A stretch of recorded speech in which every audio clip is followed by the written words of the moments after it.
Just clicking on start meeting, and then I will admit everyone.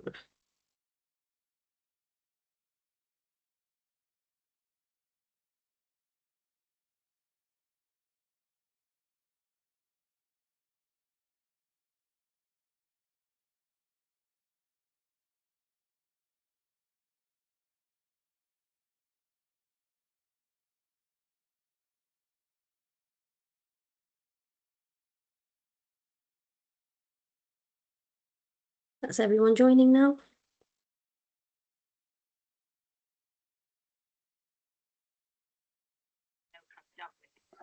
It's just starting now.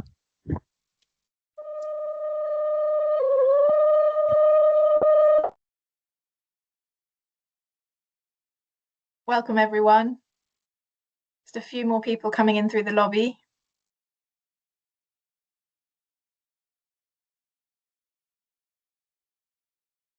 Wonderful. Can people hear me now? Would someone mind just popping in the chat to confirm that you can hear me speaking?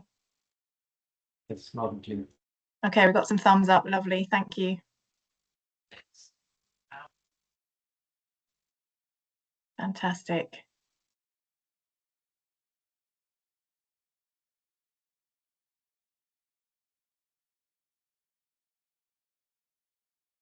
Great. Okay, well, let's get started and let the last few people trickle in gradually.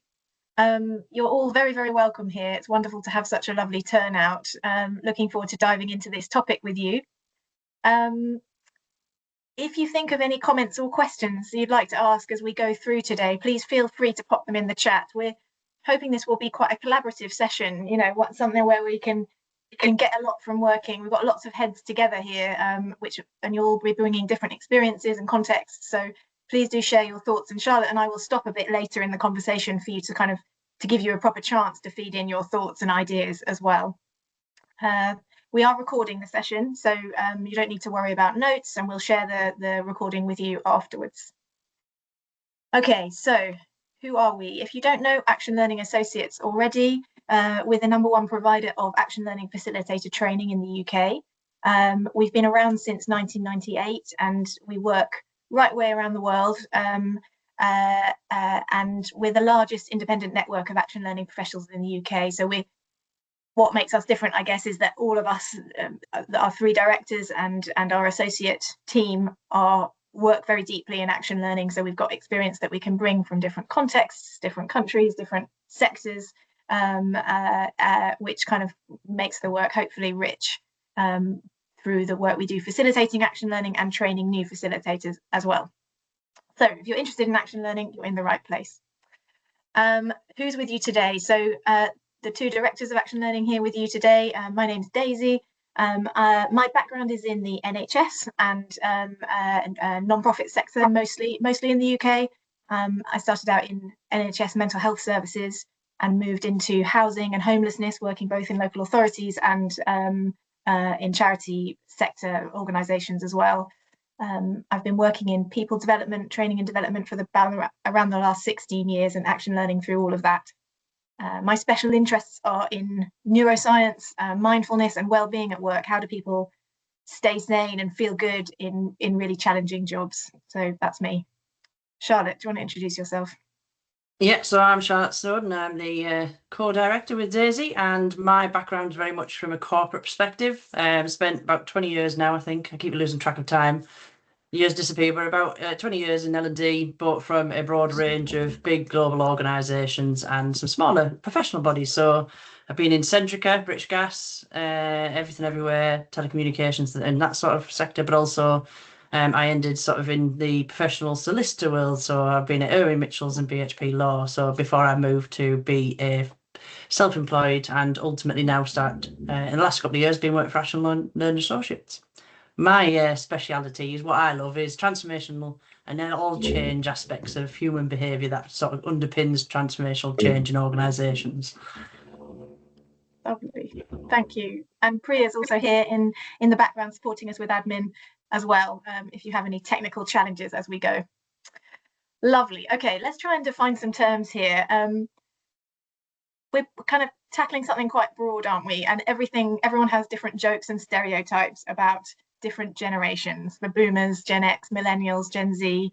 And this session is absolutely not about intergenerational warfare and pointing the finger and blaming each other. I speak fondly as an elder millennial, and we're going to try and think in a bit more in the nuance here about how we can work together effectively. So there is, of course, a spectrum of behaviour and needs. Everybody is individual in organisations, so generalisations don't work. But we'll be thinking in terms of broad themes that emerge. Broadly, we're looking at what might happen with people in their 20s and 30s, roughly, often in roles, emerging leader type roles, maybe entry level or graduate positions, middle managers. We often find that some of the challenges we're talking about today are kind of worse the higher the level of education the person has. Not always the case, but I sometimes notice that theme. But some of the behaviours we're talking about today will emerge with people in any age or level of seniority. So you can apply it in whatever way feels relevant for you. This is why we wanted to do this session. We work with people in all kinds of different organisations, big and small, across all sectors. And there's some trends that have been coming out recently in the problems that clients are describing to us.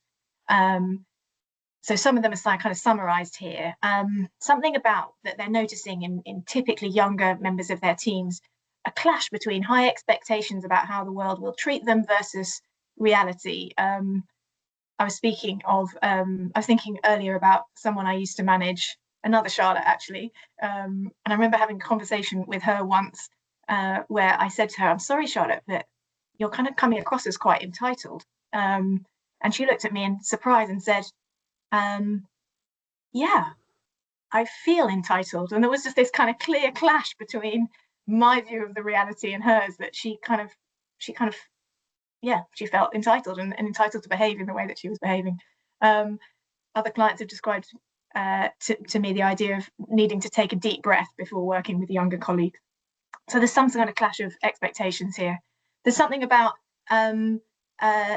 a problem around people being expected to be told what to do again and again. And the more they get asked, people get asked what to do, the managers, the more senior people get into a pattern of micromanaging. And some managers are telling us they're struggling not to micromanage because of that. There's something also around that third bullet point, perceived fragility. That joke on the previous slide about the sensitive toothpaste speak to that. The idea that some of the younger generations coming through are sort of more demanding, more fragile, less resilient perhaps than they could be, than some of the more senior members of staff. And then there's this us versus them thing that I hear. One client was describing to me recently a culture of grumbling in their organisation, a sense of us versus them, the senior leaders versus the junior staff. So this is all stuff that we want to move beyond, right? So what is happening here?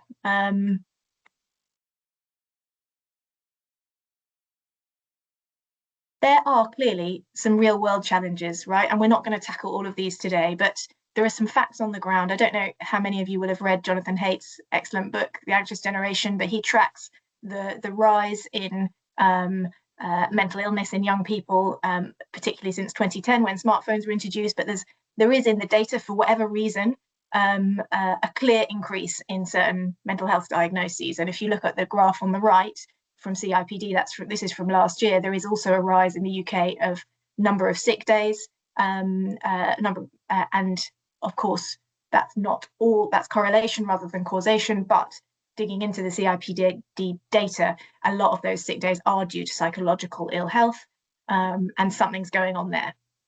What else? Younger people are often worried about the future, whether that's climate change or other issues. Their finances don't add up as much as they could. There are practical challenges, aren't there, with massively changing expectations of work-life balance, hybrid working, a range of different experience and expectations of how this is going to work in practice. So there's a lot going on behind some of the problems I was looking at just there. But there are some things I think we can shift and we can work on with younger people in our organisation. This is something that doesn't come up as much as I might expect it to in the research, but I see it a lot in my personal experience, so I share it with you here. There's this move and this is particularly what I was talking about, of people with higher levels of education. I think there's a challenge with the clash between the fact that our education system teaches young people that the world exists around right and wrong answers, that we must behave and be good boys and girls. We must be obedient. We must aim to get the top marks, A star, with a maximum attention to detail and following precise instructions. We then move into the world of work, and it's completely different.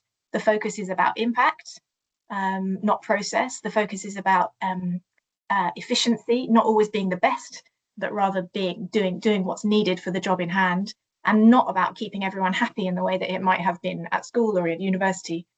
So where at school being as perfect as you can is commended, at work it becomes inefficiency. At school being obedient is what you're taught to do, but in work you can miss out therefore on being innovative or beating competition or thinking in a new and disruptive way. So I think that there is a shift. People need sometimes some support to move through there. I also think this comes up a lot in my action learning sessions. It'll be familiar to some of you, the Byrne's work around transactional analysis. So this is a theory developed in the 1950s, written up here in 1961, where Eric Byrne, he was a psychoanalyst looking at how we behave in all human relationships. He thought about the way that we can operate, each individual can operate from 3 different ego states. This might be familiar to some of you in your personal life as well as at work. What he described, I don't know if this will feel true to your experience, is that we can all operate in any of these 3 states and we move between them in any given day. So when we're in a parent ego state, we start to represent some of the behaviors, attitudes, rules that we picked up from the authority figures in our early life. So sometimes you can be in a nurturing parent state, so supportive, caring type figure, or you can speak from a kind of quite critical place, judgmental, controlling place. In the second ego state, people, that's kind of what we want at work, ideally. People can act more logically, they can process information and respond more objectively, not completely, but more objectively to the reality in front of them. And it's the ideal state for problem solving, rational communication. The third ego state that Byrne described as the child ego state, and any of us at any stage of life can slip into this. There, in the child ego state, we're more likely to reflect emotions, be less controlled, less rational in our behavior. And you sometimes see people in positive child states, so more spontaneous, curious, creative, or more adapted to that parent figure. So they might be being submissive, obedient to the parent figure, or more rebellious, arms folded, refusing to do what they're told type states. So thinking about it at work, and this is how what Byrne was interested in, is not just how we operate as individuals, but how these different ego states interact. Of course, what we would like is all for us to behave as individuals all the time, right? We look at the challenge between us, the challenge we're facing, and we figure it out together. But what often happens is that we slip in unconsciously into the parent or the child role. So for example, as a manager, you can quite often be by micromanaging, for example, and solving problems for the people that that are working for you, you can unconsciously become the parent figure in their eyes. And what Byrne describes is that when someone behaves like a parent, as if a parent to us, we unconsciously become the child. So we start to become more dependent or more rebellious or more submissive in that child role. So you might see a junior member of staff with their arms folded, refusing to do what they're told, or coming for advice more often than they need to, or going into a sort of collapse. I can't do it today, I need your help, as if the manager then is going to become the parent. And in contrast, the manager figure can be excessively critical, tapping their watch and saying you're 5 minutes late, acting out in that kind of parent role. So all this is happening unconsciously, but I see it play out time and time again in the people that we're working with. One other model to share, which again might be familiar to you, this is Sanford's challenge and support theory. It speaks to this point about the parent-child relationship. What it shows is that the idea that there needs to, and again, this comes up again and again in action learning, there needs to be a balance of challenge and support. So where challenge is too low, but support is high, people stagnate. Conversely, where challenge is too high, but support is too low, people retreat and go to a sort of panic, not a productive or creative place, they're retreated. And what you need is the balance between the two, right? So high challenge and high support, if you want people to perform in this in this creative, adult, independent, empowered way that we're trying to work towards here. Okay, so that's a kind of whiz through some of the problems we're seeing and what might be happening underneath. Charlotte, let me hand to you to think about what we're going to do about it. Yeah, cool. So if we actually just take a step back for a moment, when you think about what we're really seeing in many organisations is actually a gap. And the gap for me is very much around what organisations expect, what leaders expect from people at work, and the environments that we've historically created. So on one side, you've got organisations that ultimately want people who can think independently, they take responsibility, and they ultimately deal with complexity and make good decisions. But on the other side, we've then got many workplaces who still operate in ways that unintentionally reinforce this dependency of behaviour. And if you go back to what Daisy was saying with the transaction analysis, the dependency comes from the dynamic of the conversations in a lot of the ways. So people are given tasks without the context. And that my rebellious side quite often goes, oh, why do I want to do that? Managers feel pressure to provide answers quickly because they think and perceive themselves as someone that should have all of the answers and just give it fluidly. But meetings are also quite often focused on updates rather than trying to encourage and build sort of the thinking and the judgment and the consideration and the ownership side of it. And over time, this has ultimately created a pattern where people escalate problems rather than working through what they could actually do about them. And this tension becomes really more visible in today's workforce because obviously from a younger professional point of view, they want and expect a clear purpose, autonomy, and the opportunity to contribute ideas, but also a little bit of, you know, their own person and want to make their own choices.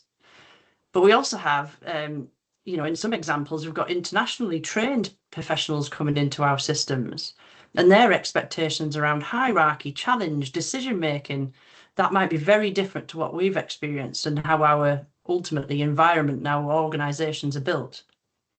So often what I think we see is not lack of capability. I think that's there. It's actually more about how do we create the environments where people are expected and supported to think for themselves, create their own sort of judgments and their ability to take more of a lead on things rather than being expected to be told what to do.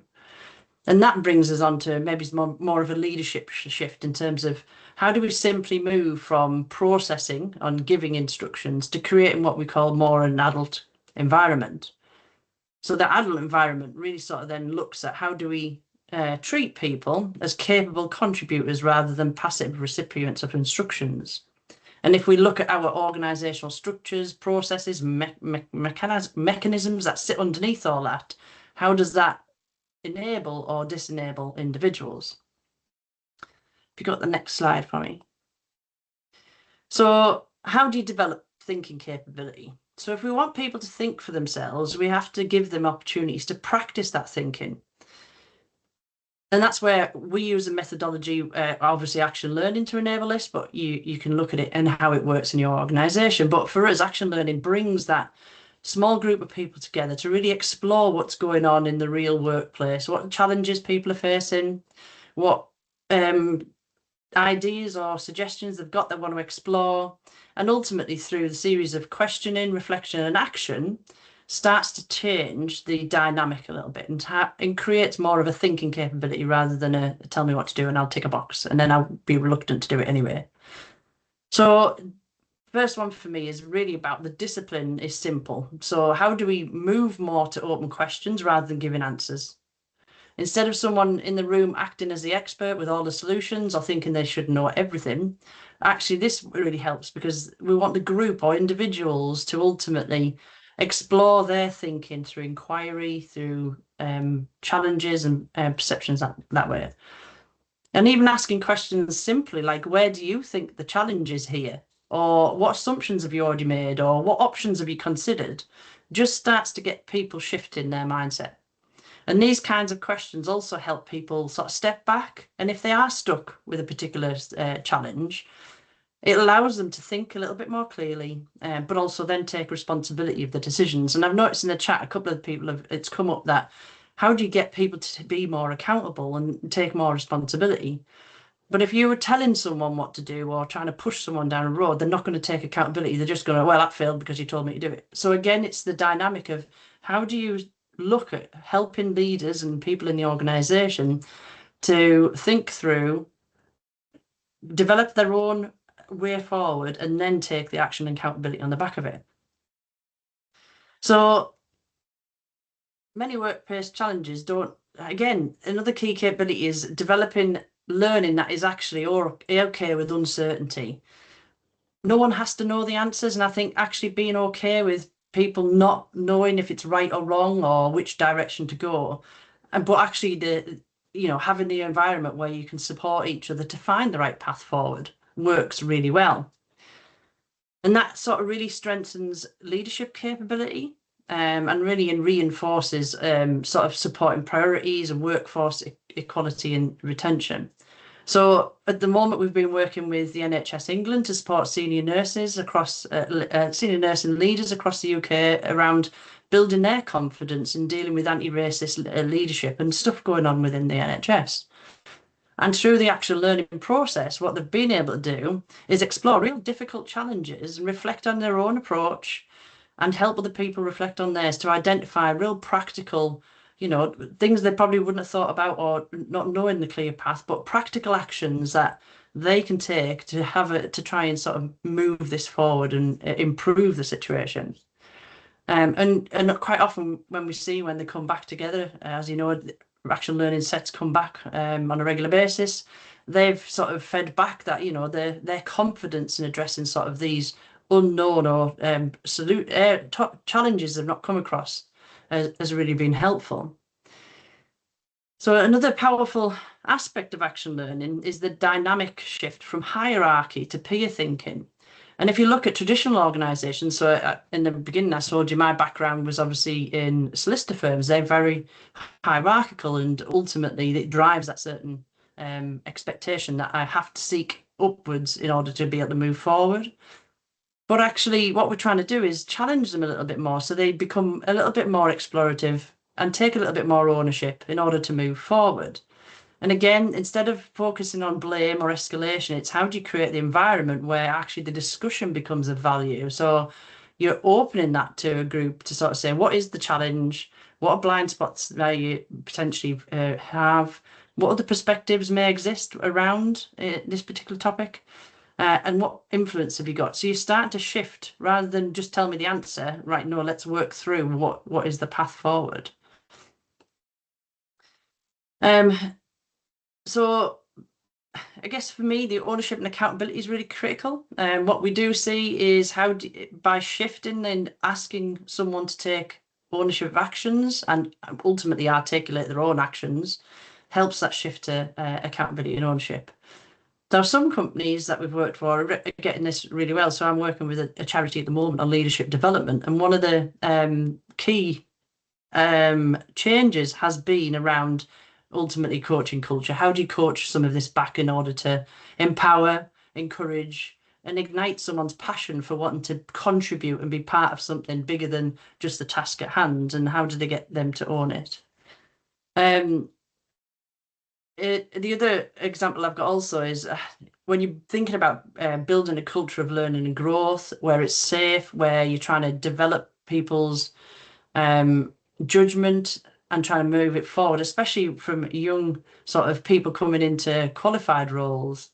So when I was at a law firm, we ultimately looked at how do we help junior lawyers when they're unsure how to move forward on complex cases. Quite often we would see people just sat on cases because they were stuck. They didn't know what to do with them. They didn't want to maybe, go and ask all the time because they should be able to deal with it. So ultimately, how do you create an environment where they can technically talk through the particular case And as a group, they can, consider the legal applications, the ethical considerations. They can look at the risks of the different options that they might want to work through.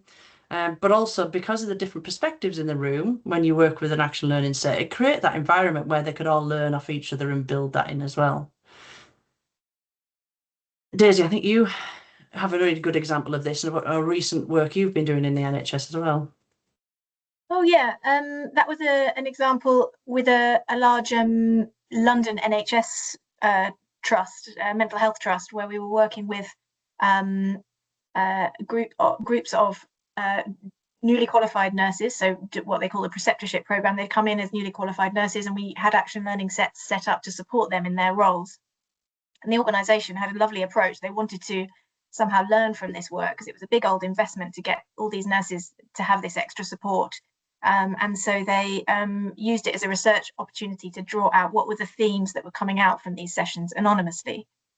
And what they noticed is that time and time again, the nurses were reporting they were having a struggle with not having the right support from their managers. And so what they did was offer the managers, after some time and some research, they offered the managers action learning as well, so that their management practice could improve to support the nurses. So there was a sort of, that they allowed the sort of culture of not knowing everything, thinking for yourself, having this space to reflect, to kind of trickle through the organisation so that both levels could benefit. Yeah. Cool. Do you want to jump to the next slide? Yeah. So there's a few ideas around how organisations can tackle it, but I think for me, one of the critical pieces that ultimately I believe role model from the top, and it would create the right culture and environment. So if you were working within sort of a leadership team, so how do you create the environment and that, and how do you work with leadership teams to create the right environment?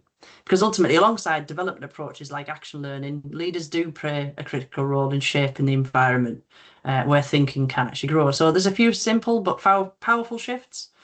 The first is obviously purpose over process. So when people understand why their work matters, they are far more likely to take ownership. So when they don't see the connection, motivation absolutely drops and frustration then starts to grow.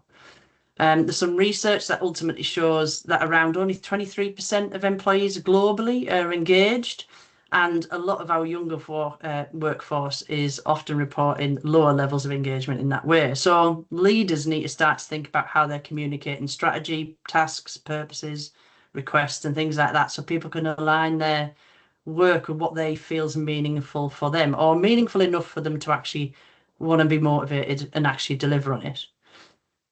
So I always hold that the context of why. Why would I want to do something in a lot of ways? That if there's not a strong enough why, then is it really required? Do I want to put my time into it? So again, it's thinking about that sort of element. Second is outcome-based trust. So moving away from what we class as presenteeism, and ultimately focusing instead on the impact and the results that the activity may deliver. So when we measure ultimately contribution by outputs, rather than bums on seats or how many hours you've sat at a desk, we then start to treat people which is more autonomous, and more autonomous from an adult perspective as well.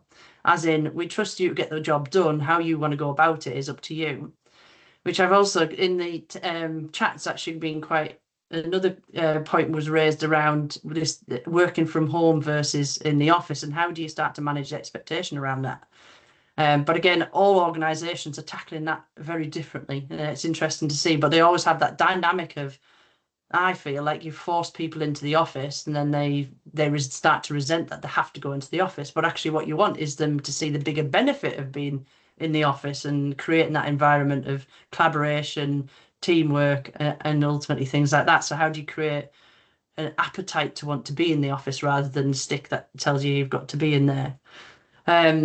So looking at how do you create a continuous feedback loop. So we're probably seeing quite a big shift in performance management away from yearly reviews and performance and annual stuff like that. And actually, for me, from a performance focus and what I believe in terms of how to get the best out of people, it's more beneficial as the feedback is on a regular basis. So shifting towards regular, constructive, challenging conversations when they're needed in the moment in order to really develop that sort of maturity, help people develop their own thinking and things like that. So it's very much switched on all the time.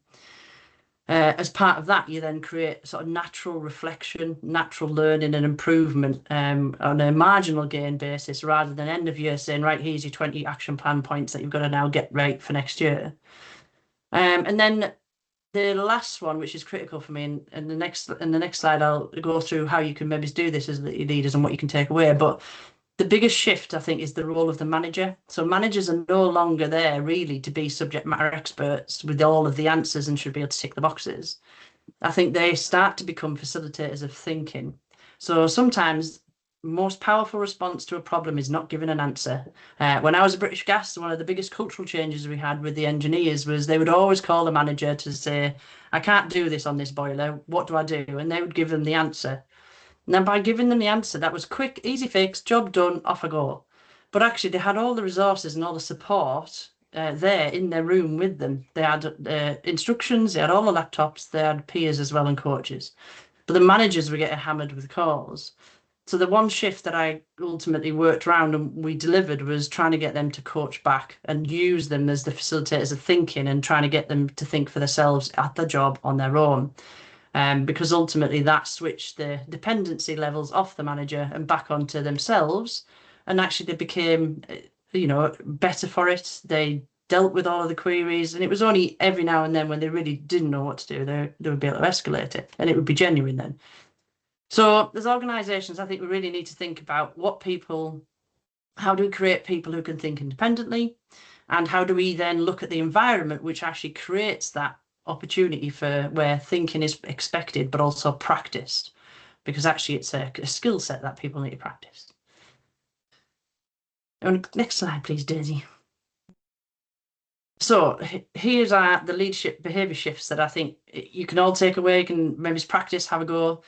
Some ideas of what you could maybe implement or look at and see if your organisations are doing it. So the first one is ultimately pause before you answer anything. So many managers, as we know, unintentionally train dependency because they just give answers to the problems or the questions that they get asked. Next time, just pause and go back with a question. Just sort of explore what's going on for that particular, what do they know, what do they not know, and get a sense of that.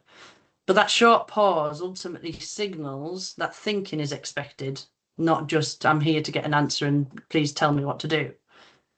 Secondly, replace tell me the update with meetings with thinking conversations. So, I mean, this happens day in, day out. The amount of meetings that everyone goes back to just to get updates is incredible. But for me, they should be updates on a slide and sent out. And meetings should be very much around what is going on for you, what are the challenges, where you're stuck, how do we move this forward, and shift meetings from status updates and reporting to collective problem solving, because ultimately that's the bit that's for me the biggest focus is how do we take a problem forward rather than just updating what we've done last month, which technically last month has been and gone, so it's more about what the future needs to happen. Thirdly, make the why really visible.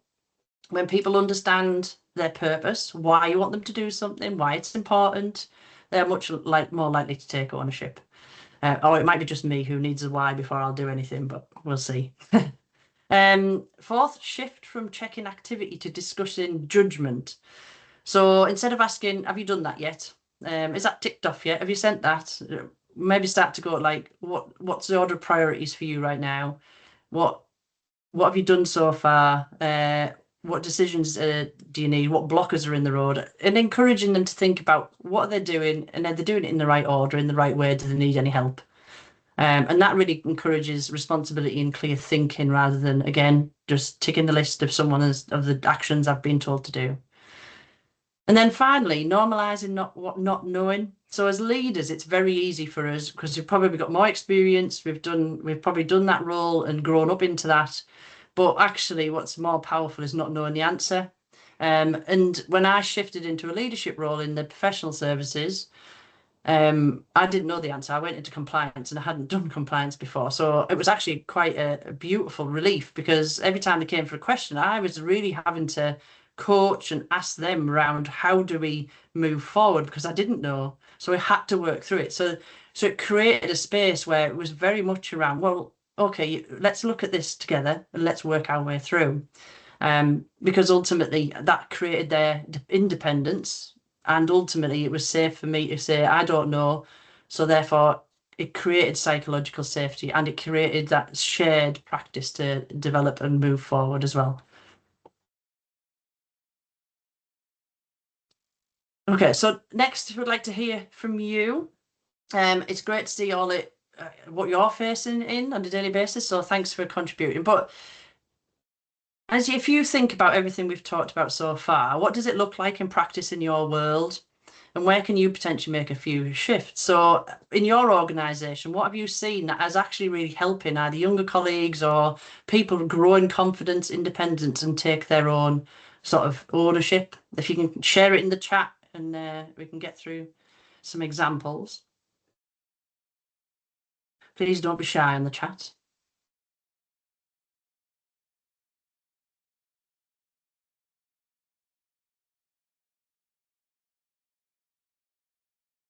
Cool.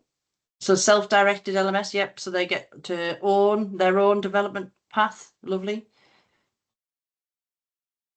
I think this is a topic that many organisations are exploring and obviously are continuing, especially from an L&D point of view, trying to explore and find ways forward. And, you know, you'll already be working on it, experimenting. So do share what you've been experimenting with. So you implementing the why behind every task, yep. Yeah. And sometimes you actually, it always shocks me, but sometimes you need to repeat why very often in order for them to really start to connect what they're doing, the tasks, and where does it contribute and why is it important. But sometimes you also have to connect the why back to what it means for them. Reflective supervision, enabling thinking, not task ticking. Yep, lovely. Cool. Quality improvement projects, they're great ways to get people involved in and taking ownership and exploring new ways of working as well. Yeah. Yeah, supervision, good mix of coaching, mentoring. So there's loads of different ways there. But I think what you'll find is ultimately you're getting to the point where people have got space and time to think in order to work things through. You're getting in an area where you're supported and challenged and ultimately starting to take that ownership. But you're also then encouraged to take ownership and action of your own. So there's great sort of other ideas coming through. So keep the ideas coming through, and then you know, you can share and we can connect them through to see what else is there. Giving space, smaller, yeah.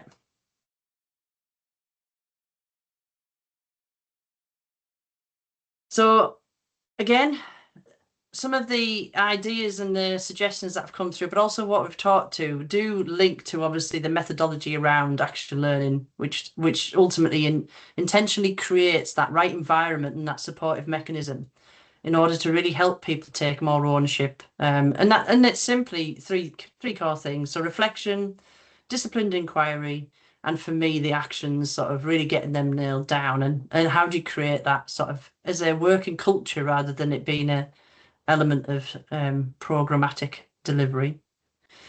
Mm. I don't know if you've got any other thoughts there, Daisy, but if not, I'll hand back to you. Yeah, I'm really enjoying reading these comments. Thank you all for such rich ideas in the chat. There's a real theme coming out about, well, really, if to summarize, the balance of challenge and support, real responsibility coupled with real support to go with it, and reflection. And also the other theme I like, something Sarah Peel's mentioned about you know, allowing something about what is difficult and complex into the space. Not, again, you know, so much in our culture is pulling us towards black and white thinking now, isn't there? But having this space for the grey area.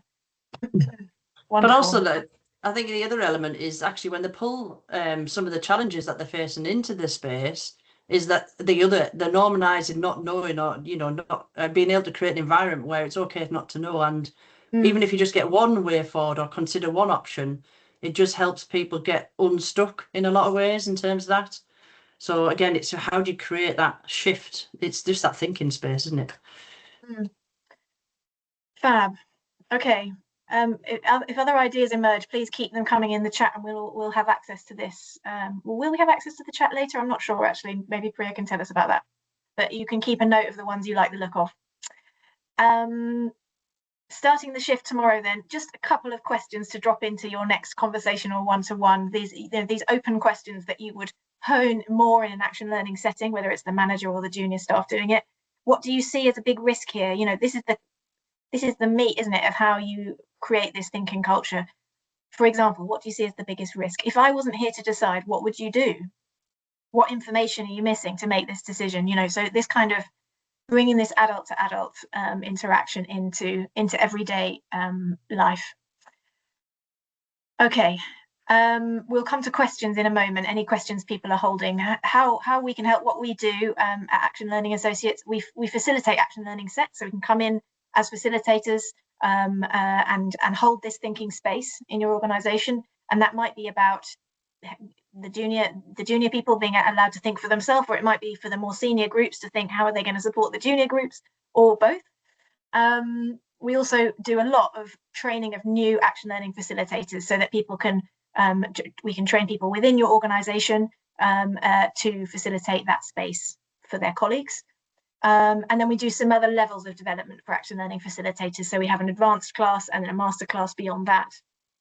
We also offer supervision for facilitators. So for some people who are already off doing their work facilitating within their organisation, we can hold spaces for those facilitators to reflect and get support. And then we also do a lot of work around leadership development. So that is often underpinned by action learning and these core thinking spaces, but helping people to step more into their leadership capability and their strategic potential. Good. Okay, so that's what we do. Do feel free to contact Charlotte or I. I've put my email address in the chat. I might do that again, and Charlotte as well. So you're welcome to book a call with either of us to chat about how any of these things might be relevant for your organisation. We can also help if you are looking sure. at how do you look at a culture around either action learning or developing sort of that a place to think and act. We can actually help you develop that as well. So we do offer consultation on that to help you embed this as part of your learning culture rather than it being an add-on. Yeah, lovely. Are there any questions people are holding that you'd like to think about before we close? Thanks for your thanks, Gillian.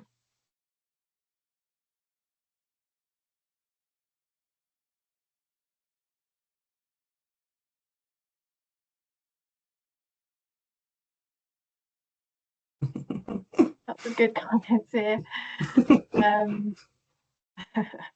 Some requests to connect.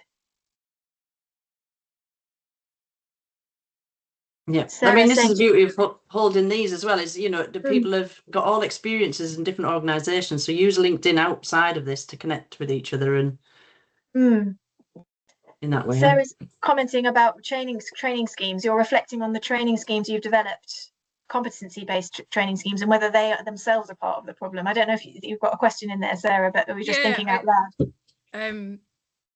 Yeah, I feel as though we're training people in a particular way to sort of tick off competencies, which is the dullest way of training anybody for everyone. And then we're expecting them to move from that into dealing with the real world and its complexity and understanding the wider picture. And I do just think that there's an issue there, that we've broken down professions into this list of kind of things that somebody should be able to do. And I feel as though we're stuck there, and we need to think about it again. I don't have the answers to it, but I'm just interested what other people think. No, I think it's really interesting. We build competency frameworks and what good looks like, which is almost like the knowledge behind what I should be doing, but the application quite often then fails, doesn't it? And how do you then create an environment to support that application? But also then application across different contexts. So for example, when I was when I had a team of experts in compliance, we used to hold technical meetings because I knew they knew the theory, But what they really struggled with as a group is, how do I apply this to different scenarios and tasks? So the groups would get together on a regular basis to sort of say, right, I've come up with this particular situation. I wasn't quite sure how to apply what I knew and the experience I had across into that sort of a slightly nuanced or different particular challenge. So it's very similar in that it's the application. We create competencies and then sort of think we're wonderful, but then the application of that is how we need to master and create environments where people can talk about the application, I think really helps. Which is where often what a lot of our clients do is Sarah is do the formal training like you're describing, and then have an action learning set afterwards where you think, okay, that's what I'm learning in theory. How is this actually coming up in my real job? So you've got time to think to how to make that transition. There's some lovely book recommendations in the chat if people are interested, and some interesting comments about Nick's commented about the idea that younger people are living in a less stable, less predictable, and less linear world, starting from different assumptions than some of the felt experiences of older generations, which I like. This kind of how are we all channeling the realities that we now live in. Yeah, fantastic. Good. Okay, final slide. Priya, I wonder if you could just pop in the chat Charlotte and I's email addresses so people can contact us directly. Oh, look, she's already done it. Thank you. We will share these links, these slides with people and the recording if you'd like it. And you can contact us. We're doing a special offer for any attendees of this webinar if you want to book something with us by the end of next month. So feel free. But I'm really, really glad to see all these excellent comments that people have taken something from today. So lovely to be with you all. Should we close there? Any other comments, Charlotte? No, thank you everyone for turning up and listening to us. It's great to share some insight and challenge a little bit of reflective thinking as you go away for your rest of your day. Wonderful. Now it looks like only my link's in the chat. Priya, will you put Charlotte's in as well? All right. Otherwise, we'll send it out. All right, great. Don't worry, we'll send out the links with the follow-up email. Wonderful. All right. Hope to see you all again soon. Bye-bye. Bye. Thank you. Bye. Thank you. Bye.